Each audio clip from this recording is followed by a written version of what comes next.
If I were to ask you right now, simply, who are you? I mean, how would you answer? You'd probably give me your name, maybe your job title. I'm an accountant or I'm a parent. It's the default setting, isn't it? It's how we introduce ourselves at parties. Right. Or maybe you'd start listing your history, where you grew up, the trauma you've survived, the things you love. Sure. But what if I told you that according to the sources for today's deep dive, all of that, your name, your job, even your memories, is actually a massive case of mistaken identity? Ooh.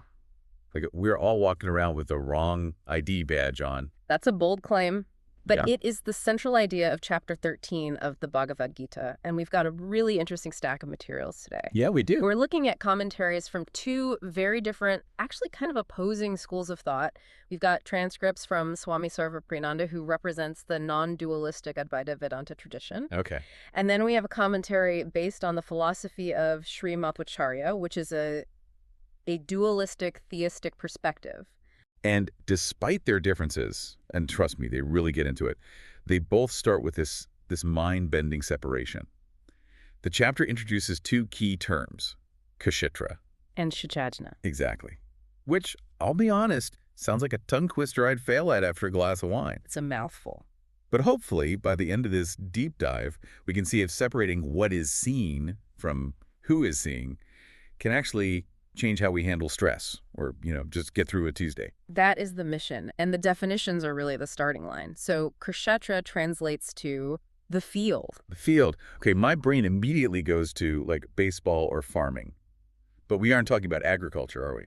Not quite. Think of the field as the arena where things happen. Yeah. And in this context, the field isn't a plot of land. It is everything that is not you. Everything that is not me. Okay, so this table, the microphone, my coffee cup, Yeah. that's a field. That seems pretty obvious. Sure, the external stuff is easy, but here Yeah. is where the sources throw a real curveball. Oh. They argue that the field also includes your body. It includes your mind. It includes your emotions, your ego, even your intelligence. Whoa, hold on. My mind and my intelligence are not me. That They- feels wrong. I mean, I feel like my mind is me. If I strip away my body, okay, maybe I'm a spirit or something. Right. But if I strip away my mind, my thoughts, my intelligence, isn't there just nothing left? That anxiety you're feeling right there, that's the core of the illusion the Gita is trying to break. The Swami's commentary uses this really sharp, logical knife to cut through it. He calls it the logic of objectification. The logic of objectification. The fundamental rule is this. The seer and the seen are different. The seer and the seen must be different. Right. Look at your hand. You can see your hand, correct? Yeah. So you are the subject, the one observing. The hand is the object, the thing being observed. They're distinct. You aren't the hand. You are the one aware of the hand. Okay, I follow that. That's, pretty straightforward. Now, turn that same camera inward.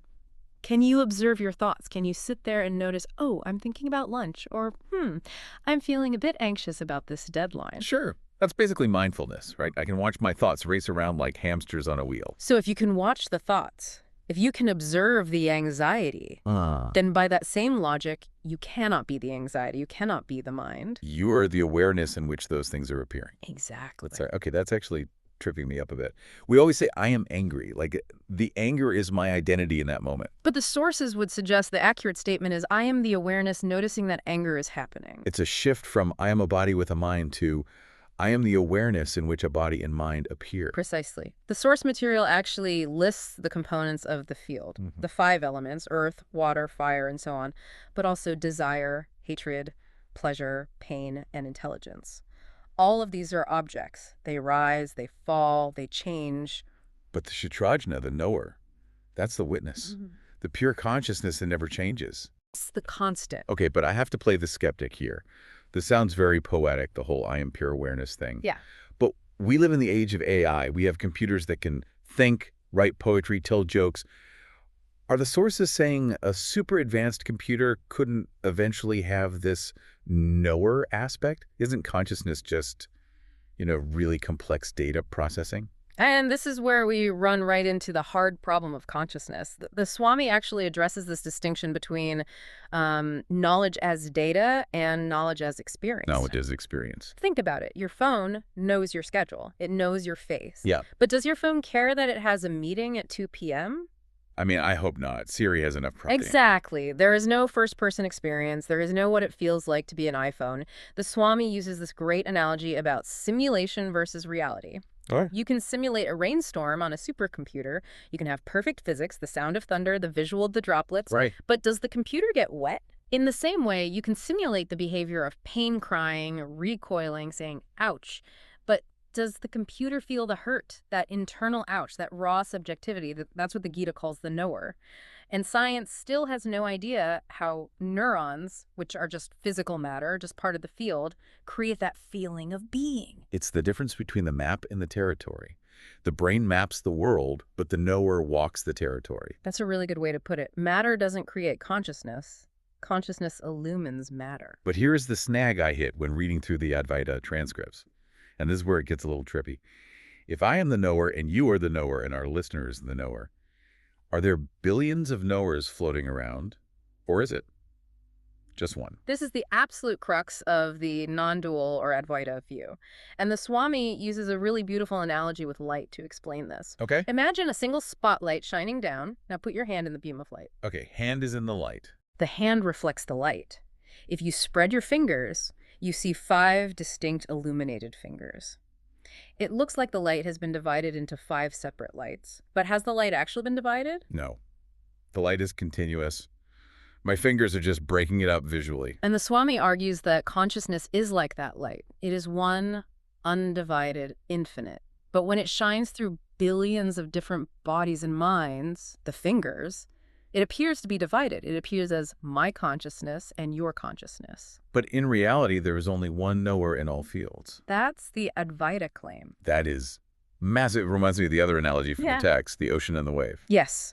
We look at the ocean and say, look at that wave and that wave. We count them, but the wave is water. It isn't separate from the ocean, is it? Right. The Advaita perspective says the universe is just existence, the ocean appearing as all these names and forms. So we're all just waves in the same ocean of consciousness. It's beautiful, but also, I don't know, it feels a little abstract. You can't just sit there and think, I am the ocean, and then go back to yelling at traffic, right? Well, you can, but it wouldn't be very effective. The sources make it really clear that this isn't just intellectual gymnastics. Okay. The text outlines 20 specific qualities or practices required to actually realize this truth. It is not enough to understand it. You have to prepare the instrument, the mind, to hold it. Right, and some of these were surprising. I expected things like meditate more or chant this mantra, but it starts with things like amanatvam, which translates to humility. Humility is huge here. The commentary asks, why is humility a prerequisite for knowledge? Yeah, why? I mean, I can be an arrogant jerk and still know how to do calculus. Why do I need to be humble to know who I am? Because calculus is objective knowledge. It's out there. But this is subjective knowledge. If your mind is full of, I am the best, I am this body, I am this status, there's just no room to see the knower. The ego is like a dirty mirror. It distorts the reflection. You have to clean the mirror first. Speaking of cleaning, let's talk about shakam, or cleanliness.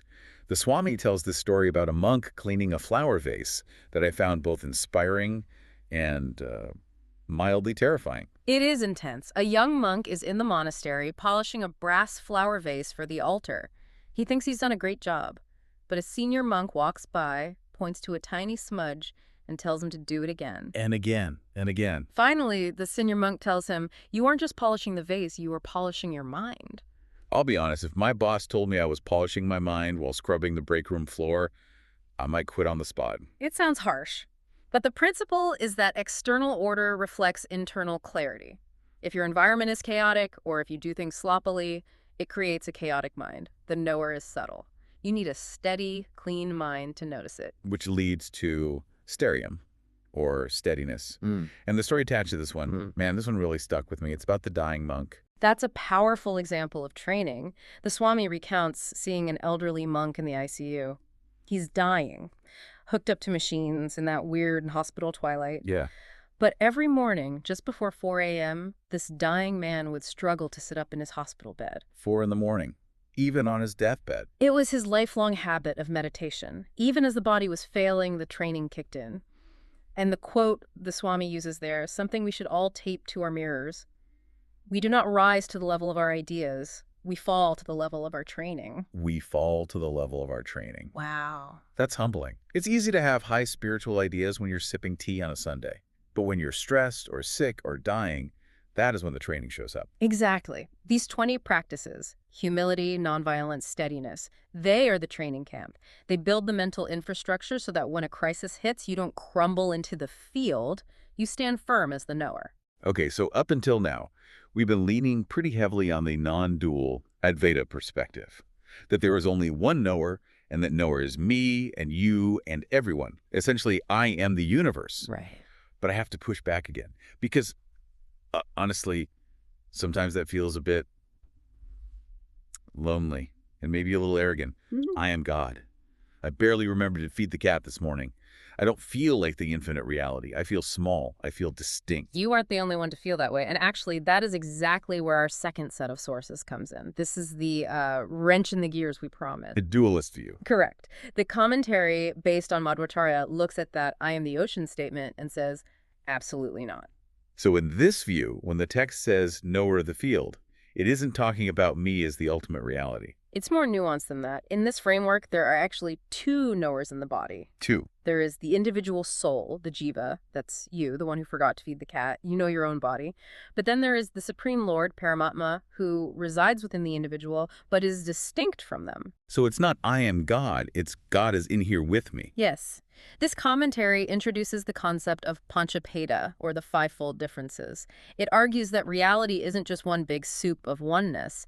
It's defined by eternal, real differences. Let's run through those. What makes this different from the Advaita view? Well, first, there is a difference between the Lord and the soul. You are not him.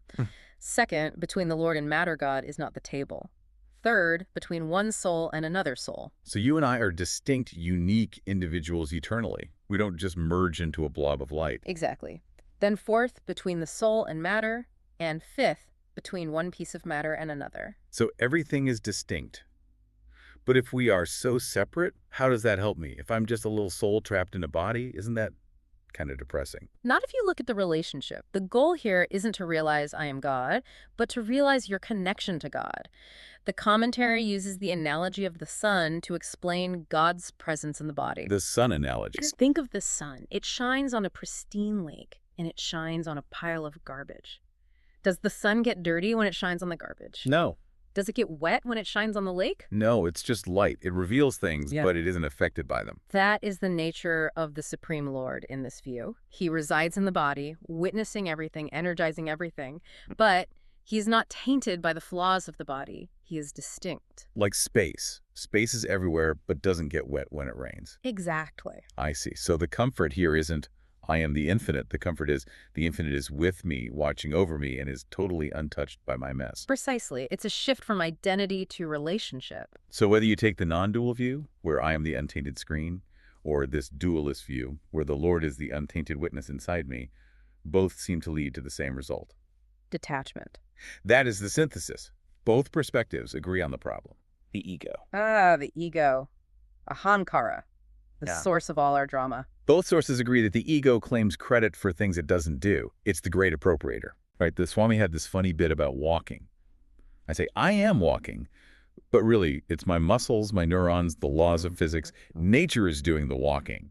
The ego just sits there and says, yep, I did that. It's like a passenger in a car pretending to drive with a toy steering wheel. Yes. The ego says, I am sad, I am successful. It claims everything. So how do we break that? The Swami uses the analogy of a movie screen, which I think is one of the most practical tools in this entire deep dive. The movie screen is brilliant. Imagine a movie theater, total disaster movie, explosions, heartbreak, a flood scene. Okay, high drama. Now, in the middle of the film, when the flood is happening on screen, do you need to run down and towel off the projection screen? No, obviously not. Why not? The water is right there. It looks real. Because it's just light. It's an image. Right. The screen is just reflecting it. The screen isn't in the movie. Boom. That is a relationship between you and your life. The Gita says you are the screen, your divorce, your promotion, your traffic jam. That is the movie. It plays on you, but it cannot touch you. That is so freeing. Because if I am the screen, then no matter how bad the movie of my life gets, the real me is actually fine. It is untouched. And this connects directly to karma. Karma is like the plot of the movie. It affects the character. But if you realize you are the screen. Or in the dualist view, If you realize the lore is the only real doer, You step off the karmic treadmill. you stop accumulating baggage because you realize, I'm not the one carrying this. Precisely. The ego is the one carrying the baggage. When you drop the identification with the ego, the baggage drops too. So let's bring this down to the pavement. How does a dualist handle a traffic jam versus a non-dualist? Great question. The non-dualist sits in traffic, feels the anger rising, and thinks, I am the witness of this anger. The anger is a wave. I am the ocean. I am the screen. This traffic is just a bad scene in the movie. Okay. Detachment through identity. I am not this. Right. The dualist sits in the same traffic, feels the same anger, but thinks, this situation is matter. It is nature doing its thing. The Lord within me is watching this test. I surrender this anger to him. I am not the doer. He is the master. Detachment through surrender. It's in his hands. And both result in the same thing. The blood pressure goes down. A grip on the steering wheel loosens. You stop suffering. You do. It's amazing how two completely contradictory philosophies can land you in the exact same place of peace. It really is about creating that distance. Yes, the gap between stimulus and response, that's where freedom lives. I love that. It turns every moment of stress into a little opportunity for an experiment. Who is noticing this? That's at the practice. Well, we have covered a massive amount of ground today. We've gone from the mistaken identity of the ego to the logic of the seer versus the seen, debated whether AI has a soul, And looked at how both I am God and I am God's servant can save you from road rage. It's a deep chapter, probably one of the most philosophical in the Gita, but like you said, highly practical if you actually do the work. Absolutely. And I want to leave our listeners with one final thought to mull over something that really struck me while looking at these sources. We've been talking about the knower this whole time, the awareness that hears, sees, and experiences. Yes. So as you are listening to this deep dive right now, ask yourself, who is actually listening? Is it your ears? Is it your brain processing the sound waves? Or is it something else? Is there a silent you that is simply witnessing the sound of our voices right now? And if you can find that listener, who are they? That is the ultimate question. Thanks for diving deep with us. We'll see you next time.